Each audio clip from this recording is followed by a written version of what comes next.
Bonsoir à tous et soyez les bienvenus dans cette nouvelle édition du journal. Avec nous ce soir sur le plateau, Sidi Djidji, bonsoir.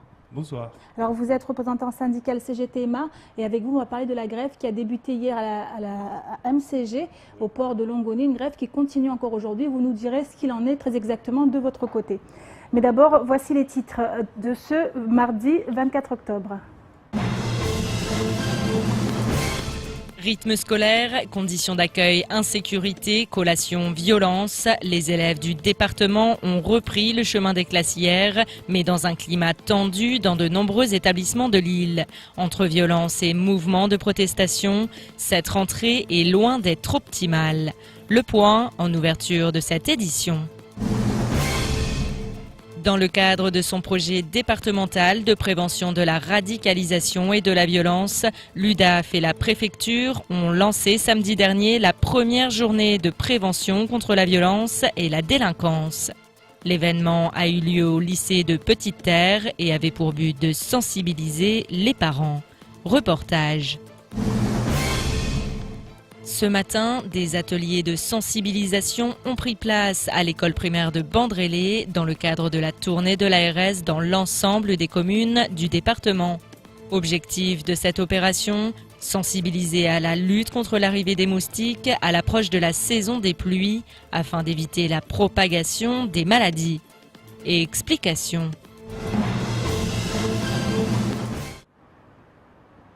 Et on commence tout de suite avec ce nouveau blocage des écoles élémentaires de Chirongui 1 suite à la colère des parents d'élèves. En cause, les rythmes scolaires, les conditions d'accueil et le manque de sécurité aux abords et au sein des établissements. Du coup, depuis la rentrée de septembre, les élèves alternent entre cours et blocage. Reportage Sony Chamsidine et Adèle Laurent. Après l'échec de plusieurs réunions entre parents d'élèves et représentants de la commune, les écoles maternelles et primaires de Chirongui 1 étaient à nouveau bloquées aujourd'hui. Rythme scolaire, conditions d'accueil, sécurité, collation. Pour les parents d'élèves, c'est l'échec des dialogues avec la mairie qui les ont conduits à cette situation. Depuis la rentrée, on a fonctionné partiellement. Nous les avons écrits et déposés à la mairie. Nous avons eu aussi l'occasion de discuter avec la maire de Chirongui. Jusqu'à là, nous n'avons pas eu de retour. Et donc, nous avons décidé de fermer. Et pour la sécurité et pour l'hygiène, étant donné qu'il n'y a pas d'agent qui va travailler là-bas, il n'y a jamais eu d'agent de sécurité devant pour sécuriser. Donc, c'est tout ça qui nous oblige aujourd'hui à nous soulever pour essayer d'obliger la maire de Chirongui à revoir sa copie. Du côté de la mairie, des efforts ont été faits et le dialogue reste ouvert. Le rythme scolaire est quand même obligatoire aujourd'hui de plus en plus. Certes, les conditions ne sont pas complètement réunies aujourd'hui. Nous cherchons les moyens pour réunir ces conditions au fur et à mesure. Nous ne pouvons pas revenir dessus puisque nous avons fait des recrutements. Nous avons recruté 10 agents animateurs périscolaires que nous avons formés. Ces agents, ce sont des postes, ça veut dire qu'il faudrait les licencier. Nous avons fait quand même des investissements, je vous ai parlé de frigo, je vous ai parlé de micro-ondes, etc.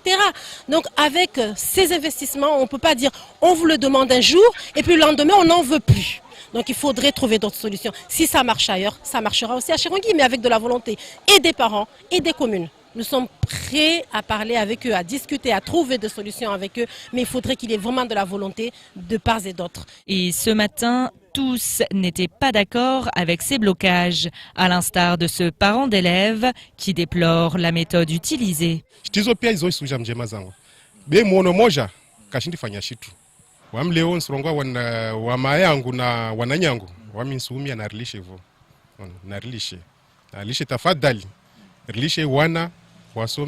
Et si certains lancent des appels au calme, d'autres utilisent des moyens différents.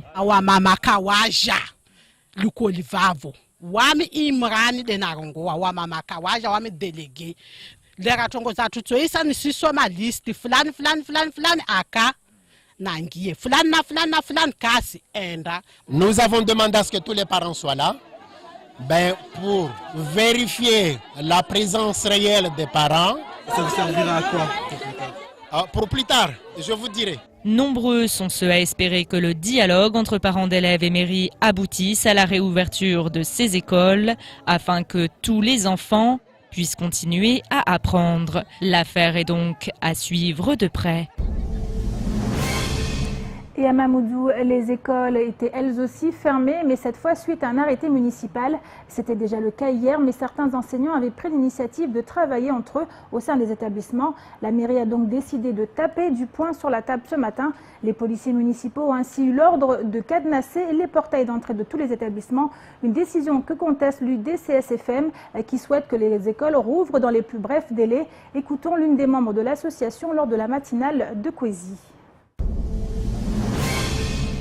En fait, j'aurais besoin de dire au maire de Mamoudzou, c'est une sanction qu'il est en train de faire vis-à-vis des élèves, qu'il ouvre les écoles, qu'il, dans un premier temps, qu'il nous reçoit aujourd'hui pour qu'on puisse trouver une solution, parce que nous, on ne peut pas accepter que les enfants soient pénalisés. Vous savez, il n'y a même pas les problèmes de CIU. Moi, pour moi, c'est un problème qui était depuis, parce qu'il n'y a même pas de femmes de ménage. Au Cavani Sud, les poubelles ils sont débordées, les conditions d'hygiène. Les parents m'ont dit que, écoutez, nous préférons que les écoles soient fermées que d'accueillir des enfants sur de mauvaises conditions, mais nous voulons que nos enfants soient retournés. Alors, je demande à Majani aujourd'hui, le maire de Mamoudzou, qu'il nous reçoit pour qu'on puisse trouver une solution, mais c'est inadmissible. On ne peut pas accepter que les enfants soient pénalisés pendant que les autres sont en train d'étudier. Alors Pierre Bellucci nous a rejoint sur le plateau pour nous parler de cette rentrée assez mouvementée, une rentrée agitée, on l'a vu, avec des parents d'élèves très en colère. Pierre. Oui, bonsoir Amina, bonsoir à tous. Effectivement, une rentrée très très agitée aux quatre coins de l'île. On l'a vu à Chirongui, à Mamoudzou bien entendu, puisque la plupart des écoles sont fermées. Toutes les écoles même sont fermées par arrêté municipal. Ça, c'est les problèmes effectivement qui sont liés au contrat aidé, au rythme scolaire. Et puis il y a cette problématique de la violence. Hier, Rafza, elle était au lycée du Nord, à la cité scolaire du Nord. L'UDCSFM était sur place parce que les parents d'élèves sont affiliés à l'association, ceux qui protestent, qui disent stop à cette violence. Une violence qui encore s'est manifestée une nouvelle fois aujourd'hui. Hier, il y a eu une réunion quand même, il faut le dire, entre les autorités, les parents d'élèves. Il y a eu des solutions qui ont été apportées, des solutions à moyen, long terme, pas forcément à court terme, parce que c'était pas possible selon les autorités. Néanmoins, il y a des choses qui vont être mises en place au niveau de la cité scolaire du Nord. Les parents ont donc décidé de réouvrir les écoles. Et aujourd'hui, au lycée Younoussa Bamana, il y a eu un nouvel acte de violence. Une quinzaine de jeunes qui seraient originaires, il y a une enquête qui a été ouverte, qui seraient originaires de Gombani, sont venus devant l'établissement et ont roué de coups plusieurs élèves. Et l'un d'entre eux a été victime de 2 coups de couteau dans le dos. Il a été transporté au CHM, donc on le voit encore une fois, les armes, encore une fois, voilà, une violence qui est terrible, un déferlement de violence devant cet établissement. C'est pas nouveau au niveau du lycée Younoussa Bamana, mais aussi ailleurs. Et ça, c'est aussi un problème qui est majeur sur le département. Il faut vraiment que ça cesse, quoi. C'est plus possible. Maintenant toutes les semaines, on a ce cas-là. Si c'est pas aux abords de l'établissement, si c'est pas au sein de l'établissement, c'est proche. Donc c'est vraiment une problématique qui devient très très inquiétante et il va falloir que les autorités elles prennent le problème à bras le corps et qu'elles trouvent des solutions parce que ça devient dramatique. On va avoir des drames. On va avoir un jeune élève qui un jour prendra un coup de couteau mal placé et qui va décéder. Donc justement, je vais vous proposer de voir un sujet contre la violence, la radicalisation. Samedi dernier, il y a une action menée là encore par une association de parents d'élèves, l'UDAF. Ils ont organisé une action dans le cadre d'un plan, un plan contre la radicalisation. Ça s'est passé samedi avec plusieurs associations. Je vous propose de regarder ce reportage. Toi, bénévole d'association. Sois actif. La pénombre de l'aube s'écarte. Le jour se lève. Le coq a chanté. Toi, l'enfant du pays. Lève-toi, apprends.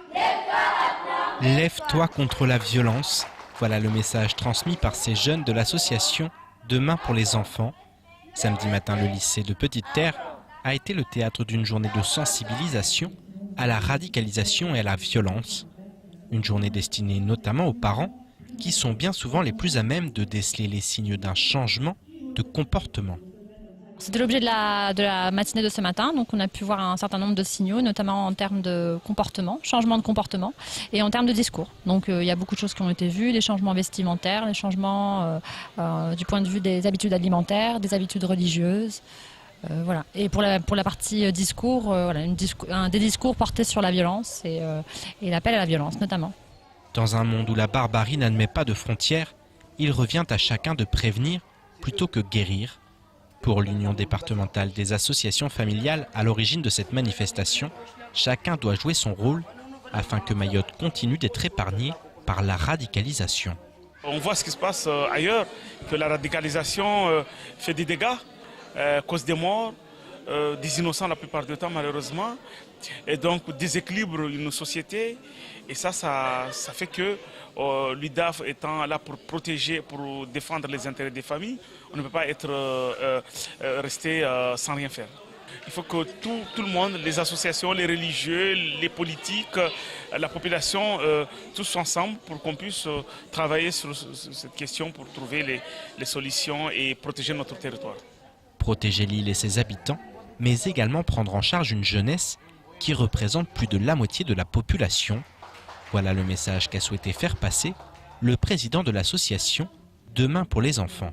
Tout le monde ne cesse pas de le dire que la population mahoraise elle est très très jeune. Donc nous devrons faire en sorte à ce que cette jeunesse puisse absolument réussir leur vie. Il faudra leur offrir la chance de pouvoir s'en sortir sans tenir compte forcément des notions d'origine, sans tenir compte forcément des notions de nationalité. Car comme je martèle peut-être mes mots là-dessus, la délinquance n'a pas de nationalité. Un enfant, je veux dire qu'un enfant instruit en tout cas, ça bénéficiera l'ensemble de la population. Un enfant mal éduqué, vous savez, nous subirons tous les conséquences du fait qu'il n'a pas été éduqué. Éduquer, prévenir, sensibiliser, voilà l'objectif de cette manifestation qui est amenée à se reproduire dans les différentes communes de l'île, et ce jusqu'à la fin de l'année 2018. Alors Pierre, une opération qui a lieu samedi dernier du côté de la Petite Terre et on parle de sensibilisation contre la radicalisation et les violences. Qu'en était-il très exactement? Oui, alors radicalisation, on était plus dans radicalisation, on entend par radicalisation terrorisme, mais la radicalisation ce n'est pas que ça. Lorsque l'on voit des jeunes venir devant un lycée et mettre des coups de couteau, on est dans de la radicalisation puisque ils vont très très loin. On dit que sur le territoire, effectivement, pour l'heure, on a la chance de ne pas avoir de terrorisme. On a aussi une religion qui est pratiquée, qui est très modérée, qui est pratiquée. On n'a aucun problème. On a des fichiers S, mais on en a très très peu par rapport à la Réunion, par exemple, voisine, où il y a énormément de fichiers S. À Mayotte, il y en a très très peu, peut-être 40, on ne sait pas les chiffres exacts.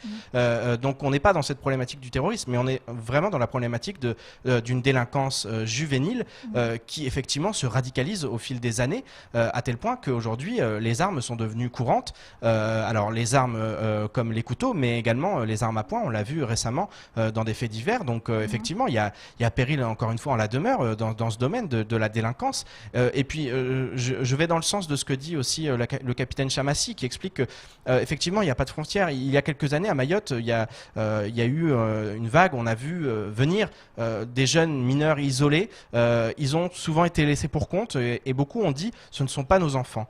Et là je rejoins vraiment le capitaine Chamassi, parce que quelques années plus tard, certes c'était pas les enfants des personnes qui disaient ça, mais tout le monde est concerné aujourd'hui, parce que ce sont ces mêmes enfants qui aujourd'hui cambriolent, ce sont ces mêmes enfants qui sont tombés pour la plupart dans la délinquance, et ça c'est un problème qui est un problème public, c'est le problème de tous. Donc effectivement il faut que tout le monde prenne ses responsabilités, que déjà les autorités dans un premier temps agissent, parce que c'est de pire en pire au niveau de la violence. Il ne faut pas tomber dans la psychose, dans le dramatique, mais lorsque l'on voit des enfants qui sortent de leur établissement scolaire et qui se font agresser comme ça, sans qu'on connaisse même les raisons pour ce qui s'est passé aujourd'hui au lycée Younous Abamana, c'est terrible. C'est terrible de voir ça. Et effectivement, dans d'autres territoires, en métropole par exemple, on pourrait très bien dire, ou ailleurs dans les Outre-mer, que c'est de la radicalisation, parce que des coups de couteau comme ça devant une école, on est dans un acte de radicalisation. On n'est pas sur du terrorisme comme on l'entend aujourd'hui, où c'est vrai vrai, on est sur des groupuscules comme Al-Qaïda ou comme l'État islamique.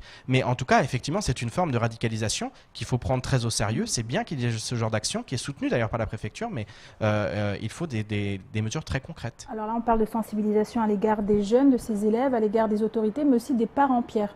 Bien sûr, parce que les parents, c'est aussi le rôle de, quand je dis le rôle de tous, c'est aussi et en priorité le rôle des parents. C'est aussi aux parents de se rendre compte que leurs enfants, ils sont peut-être dans l'échec scolaire, c'est souvent comme ça que ça commence, et puis ensuite qu'ils errent, qu'ils commencent à rentrer très très tard, parfois qu'ils boivent, parfois qu'ils fument, et qu'ils sont tombés dans un cercle dans lequel il faut absolument qu'ils sortent rapidement, sans quoi ça va être très très compliqué, et ils risquent d'avoir affaire à la justice, d'avoir affaire aux autres.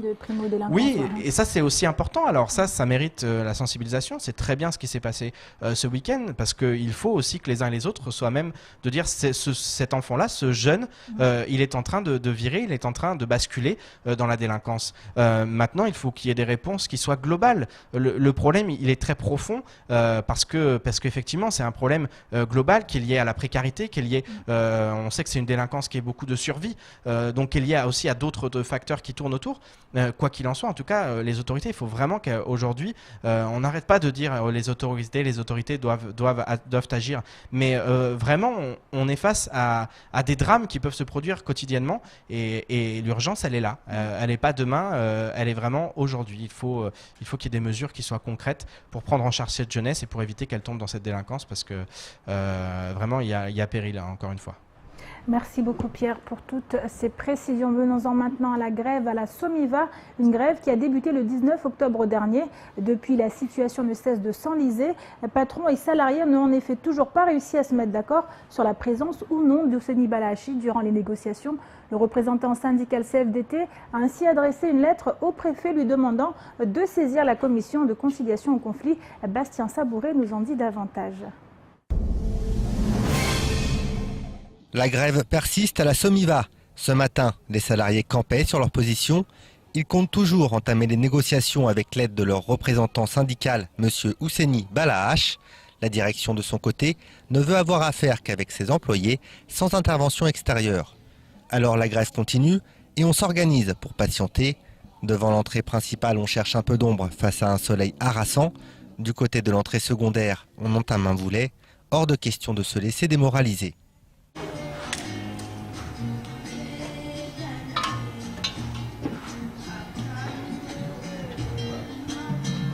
Maintenant, ils veulent une personne extérieure de leur établissement qui puisse les assister et qui aura encore la tête fraîche par rapport à la pression qu'ils ont subie, par rapport au mépris qu'ils ont subi, et en espérant qu'on puisse aboutir à une solution de sortie de crise. La direction veut rencontrer le délégué du personnel, seulement voilà, le dernier en date, M. Ali Mao, a démissionné. Ses suppléants, comme Jackie Ibrahim, qui ont pris la relève, ne réussissent pas à se faire entendre.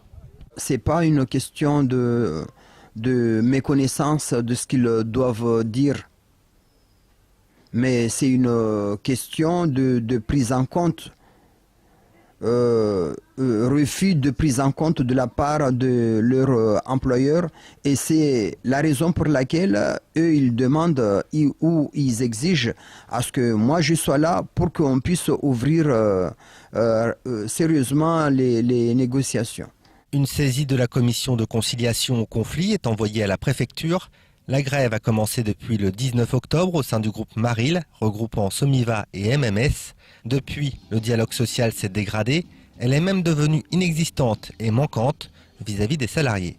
C'est le préfet qui saura la décision à prendre si éventuellement la direction de Somiva persiste et signe par rapport au refus de l'ouverture à la négociation. En attendant une réponse du préfet, les employés restent mobilisés. La grève continue jusqu'à nouvel ordre.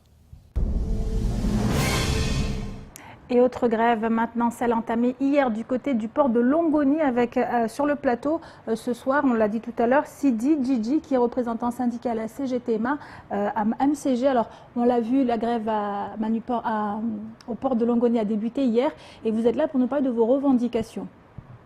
Oui, effectivement, la grève continue, parce qu'on vient de recevoir le message que demain on reprenait la grève. Et nous nous sommes vus avec la direction hier. Au bout de la 23e minute, nous, représentants de salariés, on a quitté la table parce qu'on semblait ne pas parler du même sujet. Aujourd'hui, nous avons nos revendications. Il y en a qui sont prioritaires.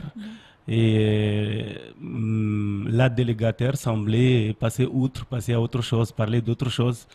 Alors qu'on a bien distingué nos revendications prioritaires. Ils sont tous prioritaires, mais on les a bien distingués. Alors justement, la grève, ce n'est pas la première fois que ça se produit du côté du port de Longoni. Parlez-nous de ces revendications. Est-ce que ce sont toujours les mêmes? Justement, si nous en sommes là aujourd'hui, encore une nouvelle fois, c'est parce que ce sont les mêmes revendications qu'il y a 4 ans, depuis 2013, décembre 2013. Oui, il y a eu des protocoles signés, il y a eu des fins de conflit signés, mais rien n'a jamais été respecté. Aujourd'hui, si nous sommes là aujourd'hui, parce qu'il le faut.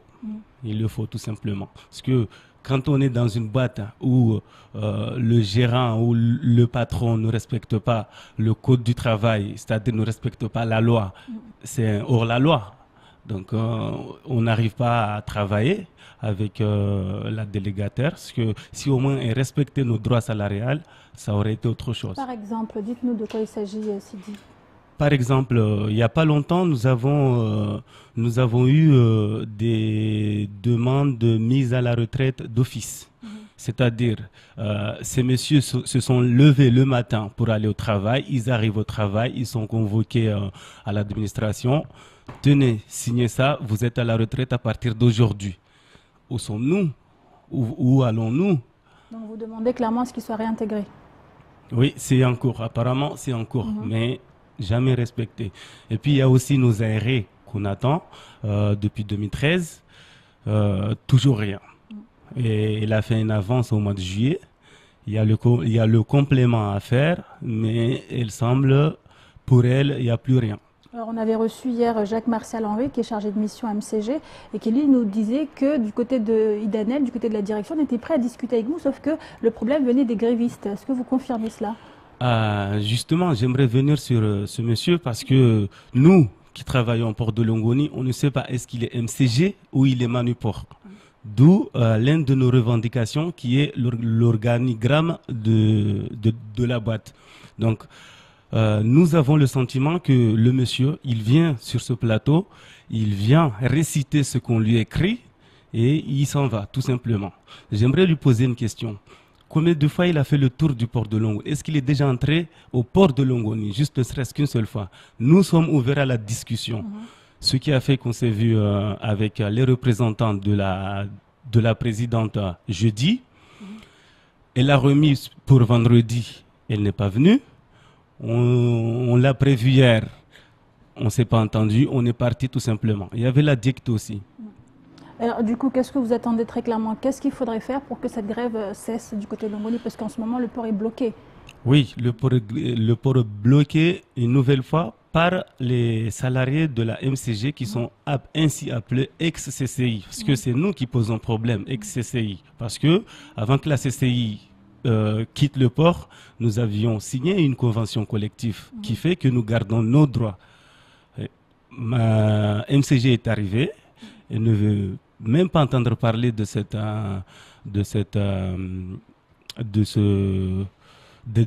convention.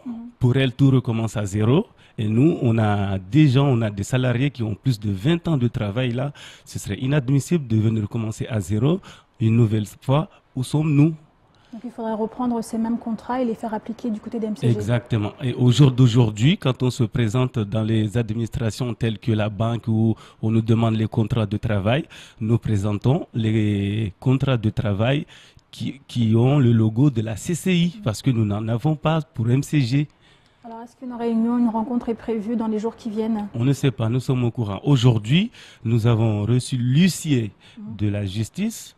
Apparemment, nous étions convoqués à 14h. L'huissier est arrivé dans les coups de 13h40, 45. moi, j'étais pas là, donc je sais pas. Il est arrivé dans les coups de 13h45. Donc pour nous, la présidente a décidé de passer à un autre niveau. Mais nous, on est là. On sait que le préfet, il peut ouvrir le port quand il veut et comme il le veut. Mais nous, on sera là. En tout cas, merci beaucoup Sidi Djidji d'avoir répondu à nos questions. Je rappelle que vous êtes représentant syndical CGTMA du côté de MCG. Merci à vous. Et je vous propose maintenant de faire un petit tour d'horizon du reste de l'actualité de ce mardi 24 octobre. C'est tout de suite dans l'actualité en bref. Les parlementaires et le président du conseil départemental ont été reçus hier matin par Jean-Yves Le Drian, ministre des Affaires étrangères. La feuille de route franco-comorienne a de nouveau été au cœur des discussions.